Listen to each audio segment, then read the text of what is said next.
ভোলা ময়নার দোকান থেকে 100 ছানা কিনে নিয়ে আসবে। হ্যাঁ, মা খেতে চেয়েছে। হ্যাঁ, আবার ছানা? না না, আর পারবো না। মাসের শেষ, এখন একদম বায়না করবে না ছানা। হেহ, এখন দানা কিনবার সামর্থ্য নেই। না না, একদম ছানার বায়না না। তুমি বায়না করবে না? আবার কিরকম? এতদিন পর মা এসেছে, আমি মাকে একটু ভালো মন্দ খাওয়াবো না? এই তো কাল রসবড়া মনোহর নিয়ে এলাম, আজ আবার ছানা। তোমার মায়ের খাওয়া দেখে আমার চোখ একেবারে ছানা বড়া হয়ে যাচ্ছে। তুমি কি গো এইরকম হিসাব করছো? মা বলে কথা। আচ্ছা, আজ মাসের কত তারিখ? বলো বলো বলো বলো, কত তারিখ বলো? 15 তারিখ। তো কি হয়েছে? বলি মাসের অর্ধেক দিনেই তোমার বেতন শেষ। হ্যাঁ, টাকাগুলো কোথায় যায়? হ্যাঁ, এই ঠিক জায়গায় ধরেছিস, ঠিক জায়গায় ধরেছিস। একদম মাসের হিসেব চা। কিপটে কোথাকার, মাসের অর্ধেক দিনে বেতন শেষ হয়ে যায়, কোথাও বাজে খরচ করে নিশ্চয়ই। এই যে একদম ভুল ভাল কথা বলবেন না কেমন? সকালবেলা মাথা খুব ঠান্ডা আছে তাই রক্ষে, নইলে এক্ষুনি তাণ্ডব শুরু করে দিতাম, ভূতের নাচন। কিপটে জামাই। আমাকে কিপ্টে বলছেন? হ্যাঁ, আপনি কি? হ্যাঁ, কিপ্টের শিরোমণি জামাই ষষ্ঠীতে নকুল দানার মতো দুটো মিষ্টি খাইয়ে ষষ্ঠী সারলেন, আমাকে পান্তা ভাতে পেট শান্ত করালেন, রাতে জল মুড়ি আর বাতাসা দিয়ে আমার হতাশা বাড়ালেন। হ্যাঁ, বলি মা কোথায় পাবেন বলো? মার কি আছে? কেন? তোমার অপগণ্ড ভাই, আমার একমাত্র শ্যালক। কেন যে মরতে তোকে এইরকম একটা কিপটে লোকের সাথে বিয়ে দিলাম? হায় হায় হায় হায়, আমার মেয়ের সারাটা জীবন হাড় মাস চালিয়ে দিল। শোনো, আমার ছেলে তোমার মতো কিপটে নয়, দরাজ, বুঝেছো? দরাজ। হ্যাঁ, এই, আমি কিন্তু তখন থেকে সহ্য করে যাচ্ছি, রাগ আসছে কিন্তু রাগছি না, বুঝলে? রেগে গেলে কিন্তু ভূতের নাচন শুরু হবে। গিনি, তুমি তোমার মাকে সামলাও, কিন্তু তোমার ভাই আর আমার মধ্যে তুলনা টানছে। তুমি বা মায়ের মুখের ওপর তর্ক করছো কেন? যাও, কথা না বাড়িয়ে বাজারে যাও। মা, ও মা, তুই ভেতরে এসো। তোমার না উচ্চ রক্তচাপ, কবিরাজ মশাই তোমাকে না রাগ করতে বারণ করেছে। মা, খানা আনতে একদম ভুলবে না। যাও। যত আদিক্ষেতা।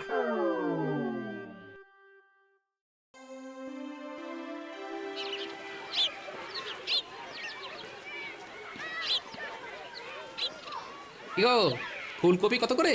3 মোহর। এর দামাদামি হবে না, নিলে নাও, না নিলে যাও। নেব বলেই তো এলাম, তা ওইভাবে কথা বলছো কেন? হ্যাঁ, এতদিন হয়ে গেল গোপাল, তুমি বাজার করতে শিখলে না। দেখো দেখো কিরকম ভাবে বাজার করতে হয়। তুমি কপিটাকে দূর থেকে জিজ্ঞেস করলে কত করে, আর আমি কি করব?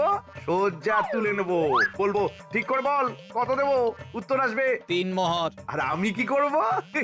ফুলকপিটা সোজা ঝোলায় ঢুকিয়ে দিয়ে বলবো এই এই 2 মোহর রাখ, দামটা দেবো, তারপর চলে যাবো। চলাম। এই মন্ত্রী মশাই, পারবো না, 2 মোহর কেনা পড়ছে। এই যা, চলে গেল। বুঝলাম, নরম মাটিতেই বেড়াল আছড়ায়। তুমি কি নেবে গোপাল দাদা? তোমার কাছে কিছু নেব না, তুমি যা দাম বলছো এমনিতেই তেতে আছি, আর তেতে পুড়ে উঠতে চাই না। চলি। না না, তোমার সাথে খারাপ ব্যবহার করাটা উচিত হয়নি। এই নাও, এই নাও, তুমি তুমি এই ফুলকপিটা নিয়ে যাও, দাম ওই 2 মোহরই দেবে। মন্ত্রী মশাই তো পুরো আমাকে ঠকিয়েই নিয়ে নিলেন। মন্ত্রী মশাইয়ের কাজই তাই, সবাইকে ঠকিয়ে বেড়ানো। এবার থেকে সতর্ক হও, বুঝলে?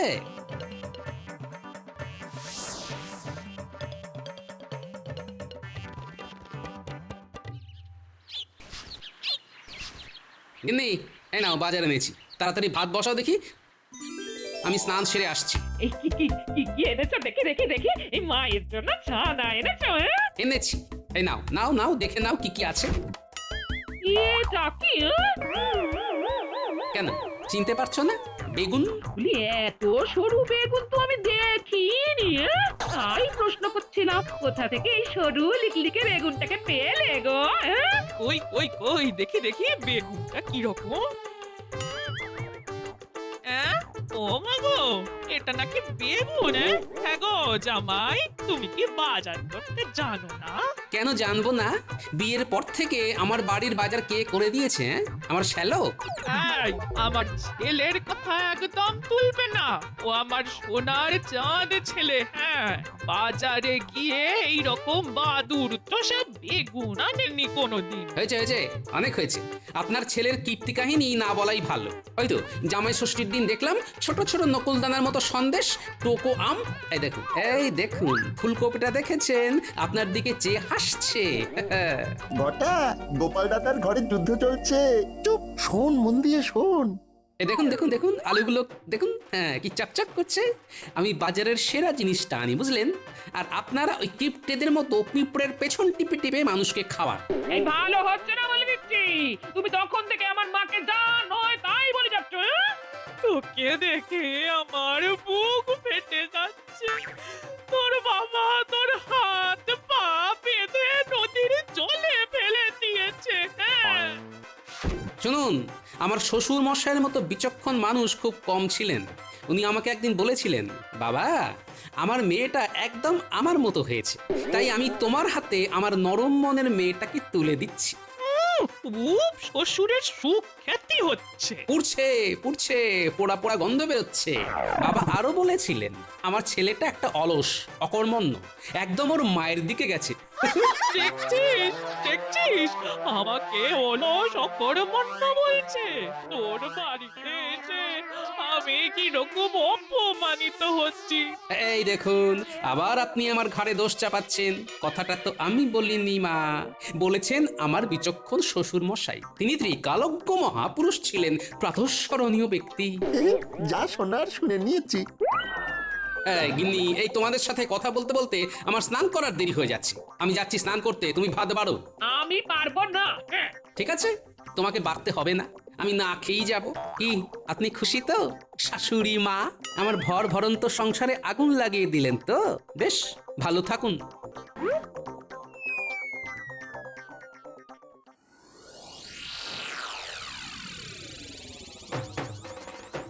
মন্ত্রী মশাই বাড়িতে আছেন? আমরা একটা বিরাট খবর নিয়ে এসেছি। কি বটা ঘটা? হ্যাঁ মন্ত্রী মশাই, খবর আছে। আসছি, দাঁড়া। বল বল, কি ব্যাপার? একটা কথা আছে যেটা শুনলে আপনি তুরত করে নেচে উঠবেন। হ্যাঁ, তাই নাকি? চল ভেতরে চল। আজ আমার শাশুড়ি ঠাকুরনের জন্য দেরি হয়ে গেল। না খেয়ে রাত সবাই যাচ্ছি। কেন যে মাঝে মাঝে রেগে যাই জানি না।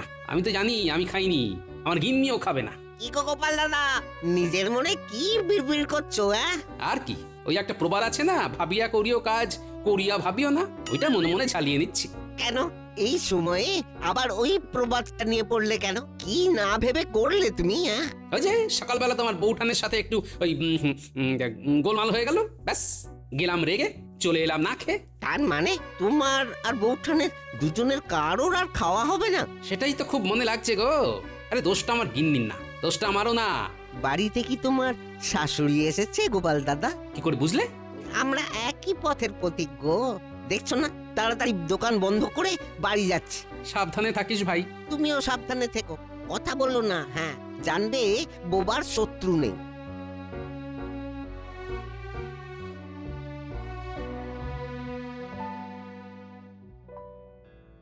ও গোপাল, তুমি এই রকম থম মেরে বসে আছো কেন? ও কিছু নয় মহারাজ, ওই মন ঠিক নেই। আমি গোপালের মন খারাপের কারণ জানি, শুনবেন মহারাজ? হ্যাঁ শুনবো, বলুন মন্ত্রী মশাই, আপনি বলুন। না না, কারো ব্যক্তিগত কথা শুনতে আমার ভালো লাগে না। এইসব আলোচনা বন্ধ হোক। কুঞ্চিত করে মুখ, কর্ণপট হয়ে ঢুকাইতে সুখ, ইহাকে পরচর্চা বলে। মন্ত্রীমশাই শোনাইতে চান আমাদের গোপালের দুঃখের গান। রাজবৈদ্য শুনিবে বলিয়া এলো চলে। থাকুক, কারোর কোনো গোপন কথা শুনবো না। মন্ত্রীমশাই, আপনাদের লজ্জা পাওয়া উচিত। একজন মনের কষ্ট চেপে এসেছে কর্মস্থলে, আর আপনারা ওর কষ্ট কমানোর পরিবর্তে কষ্ট বাড়ানোর চেষ্টা করছেন। ঠিক বলেছ বিজ্ঞানী, পরচর্চা আর পরনিন্দা আর চলবে না। গোপাল, তোমার কি হয়েছে সেটা শুনবো, কিন্তু একান্তে। না মহারাজ, বিশেষ কিছু না, ওই দাম্পত্য কলহ। শুধু কলহ নয় মহারাজ, আরো অনেক কিছু। ওই যে স্বভাব যাবে না বলে একটু ফাঁক পেয়েছো আর অমনি শুরু করে দিয়েছো না। পরের কষ্টে তুমি খুব আনন্দ পাও, যেন তোমার জীবনে কোনোদিন তোমার গিন্নির সাথে দাম্পত্য কলহ হয়নি। এই তো দুদিন আগেই তোমার গিন্নি তোমাকে রেখে বাপের বাড়ি চলে গেছিল। ঠিক আছে মহারাজ, আর ভুল হবে না। দাঁড়াও গোপাল, আগুনে কেমন করে ঘি দিতে হয় সেটা আমি জানি।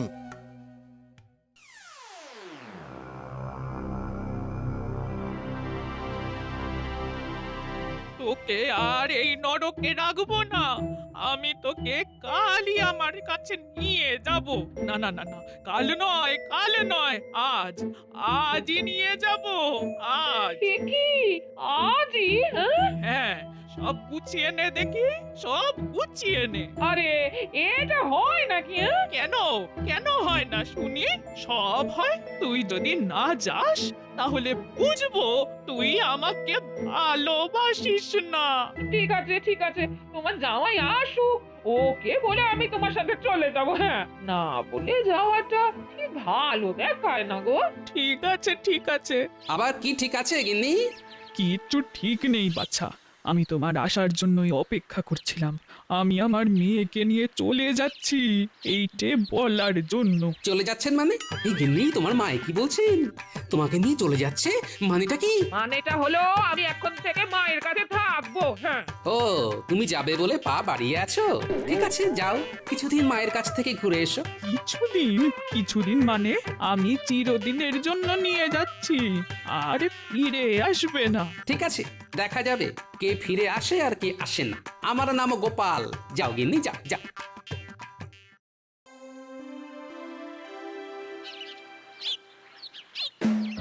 আরে গোপাল দাদা, বড্ড কষ্ট হচ্ছে না হাত পুড়িয়ে রান্না করতে? অভ্যেস নেই তো? বিশ্বাস করো গোপাল দাদা, বিশ্বাস করো, তোমার দুঃখ আমরা আর দেখতে পারছি না। খুব কান্না পাচ্ছে। জানি তো, আমার বাবা বলেছিলেন এমন একটা সময় আসবে যখন তোর দুঃখে শিয়াল কুকুরও কাঁদবে। বাবার কথা আজ সত্য হলো। তার মানে তুমি কি বলতে চাইছো আমরা শিয়াল কুকুর? ওই আর কি। কেমন কায়দা করে আমাদের শিয়াল কুকুর বলে দিল দেখলি? শুনলাম। ঠিক আছে, আমাদের কামড়টা তো রয়েছে। শিয়াল কুকুর যখন নখদন্তহীন, নখ দাঁত নেই, তোদের কামড়ে আমার কিচ্ছু হবে না রে বটা ঘটা। যাই, এবার তারা আছে। অনেকদিন হয়ে গেল, আজ একবার দেখা করে আসি।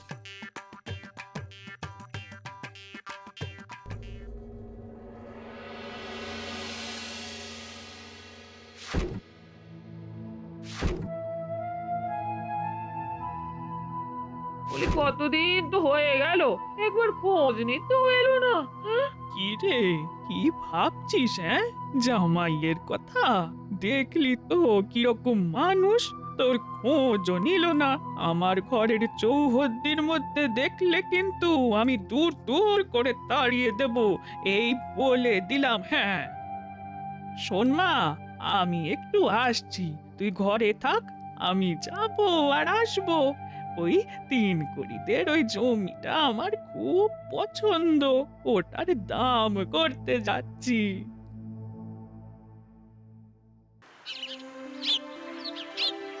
খুব হঠকারী কাজ হয়েছে। এইভাবে মায়ের সাথে হুট করে চলে আসাটা মোটেই ঠিক হয়নি। হ্যাঁ, এইবার একটু কোমল স্বরে ডাকি, গিন্নি, ও গিন্নি। ওর গলা শুনলাম যেন। হ্যাঁ বাবা, এতদিনে মনে পড়লো। মনে আমার সব সময় পড়ে গিন্নি। চলো, তোমাকে নিতে এসেছি। আচ্ছা, এখানে এসে হানা দেওয়া চলছে? হ্যাঁ, দাঁড়াও, দেখাচ্ছি মজা। এই নাও, তোমার জন্য ভোলার দোকানের সরভাজা এনেছি গিন্নি। ও মা, তাই? দাও দাও, কতদিন খাইনি।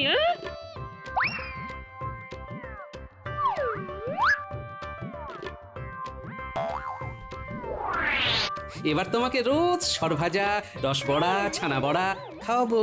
না না না, কিচ্ছু খাওয়াতে হবে না। তুমি এখান থেকে মানে কেটে পড়ো তো। আমি আমার গিন্নিকে না নিয়ে ফিরবো না। আমার মেয়েকে আমি ছাড়বো না। হ্যাঁ, কিন্তু ভারী মুশকিল হলো, আমি আমার বিয়ে করা বউকে বাড়ি নিয়ে যেতে পারবো না। হ্যাঁ, তুমি না বলি জামাইয়ের সাথে কি এইরকম ব্যবহার কি করে? জামাই আমি ওকে জামাই বলেই মানি না। সর্বনাশ! হ্যাঁ?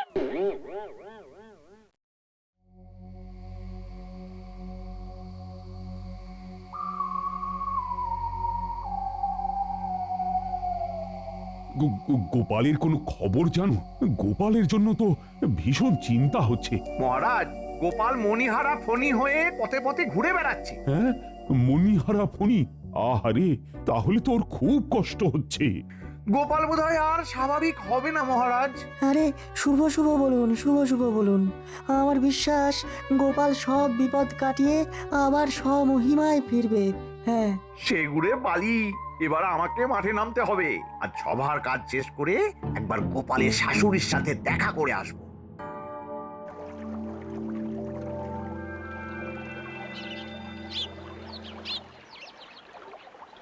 ওই যে আসছে। উফ, বড্ড দেরি করে ফেললো। এই একটু দেরি হয়ে গেল। মা তিন করি দাদার কাছে গেল আর আমি চলে এলাম। তোমার মা তিন কড়ি দাদার কাছে কেন গেছে? আর বলো না, ওই তিন করি দাদার একটা জমি মায়ের খুব পছন্দ হয়েছে। ওই 1 বিঘে জমিটা কেনবার জন্য প্রায় প্রতিদিন মা তিন করি দাদার কাছে যাচ্ছে। হ্যাঁ, তার মানে কিছু একটা ব্যাপার আছে, দেখতে হচ্ছে। দাম কত চাইছে কিছু জানো? এই 500 মোহর। বুঝেছি, তোমার মায়ের কাছে এখন 500 মোহর নেই, কিন্তু জমিটা পেতে হবে।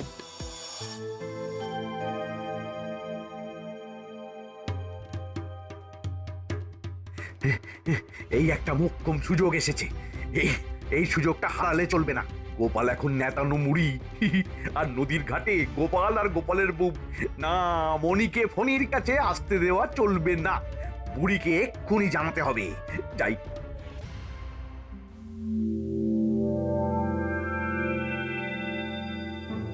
দূর, এইরকম করে পালিয়ে পালিয়ে কি দেখা করা যায়? হ্যাঁ? ওদিকে মা একেবারে খড়গহস্ত। হ্যাঁ, দাঁড়াও, একটা উপায় বার করেছি। শোনো, তোমার মাকে আমি 500 মোহর ধার দেব। সে কি গো, আমার মা তোমার হাত টুকুর করবে না গো। ওই মোহর আর তুমি ফেরত পাবে না। হ্যাঁ, পাবো না তো জানি, খেলাটা তো ওখানেই শুরু হবে গিন্নি। আমি তোমাকে যা যা বলবো তুমি ঠিক তাই তাই করবে। তুমি টাকাটা ধার দেবার আগে ঘুণাক্ষরে জানাবে না যে এই 500 মোহর আমি দিয়েছি। কেন গো? তাহলে ধারটা নেবেন না। ধার দেওয়া হয়ে গেলে, জমি কেনা হয়ে গেলে তখন তুমি আমার নাম বলবে, মনে থাকবে? হ্যাঁ, ঠিক আছে, তাই করবো।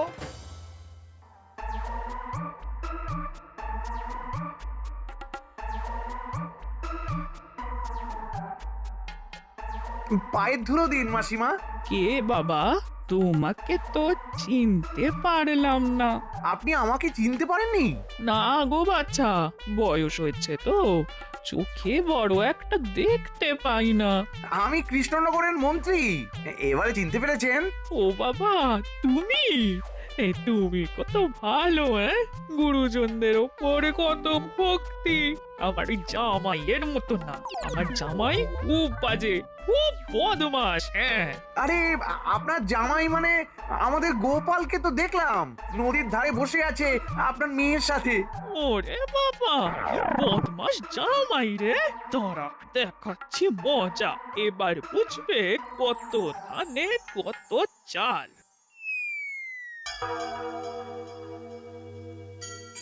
ব্যাস ব্যাস, আমার কাজ শেষ। আগুনে ঘি দিয়ে দিলাম।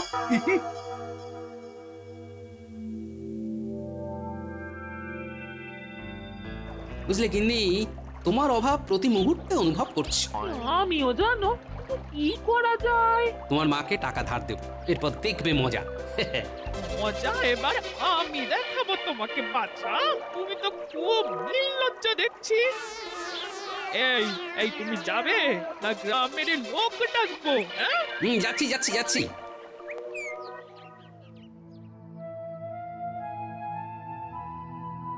কতদিন হয়ে গেল, আমার স্বভাব মণিহারা।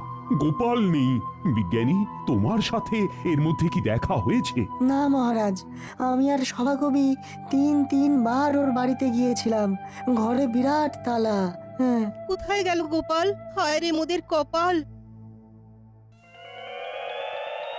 তোমার খুব সাহস বেড়েছে, এক্ষুনি মা চলে আসবে। হ্যাঁ, তোমার মা এখন কিছু করবে না, দেখেও দেখবে না। হ্যাঁ, তুই সব বুঝে গেছো। আমার মাকে চেনো? হ্যাঁ, হাড়ে হাড়ে চিনি। আসুন মা, আপনার জন্যই অপেক্ষা করছি। না বাবা, তুমি বসো, আমি যাই। এটা কি হলো? 500 মোহর যে ধার দিয়েছি, যে ধার নেয় সে কি আর সামনে আসে?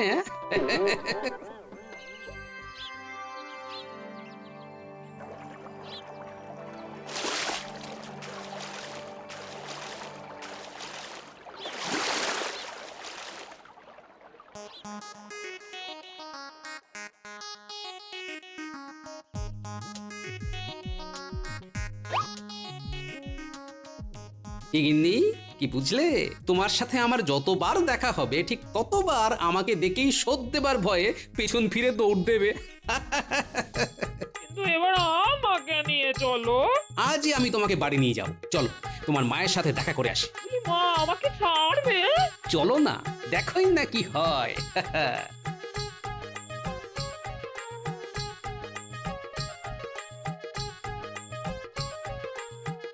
শাশুড়ি ঠাকুরন, এবার আমার ওই 500 মোহর উপর হাত করুন, মানে ওই শোধ দিন।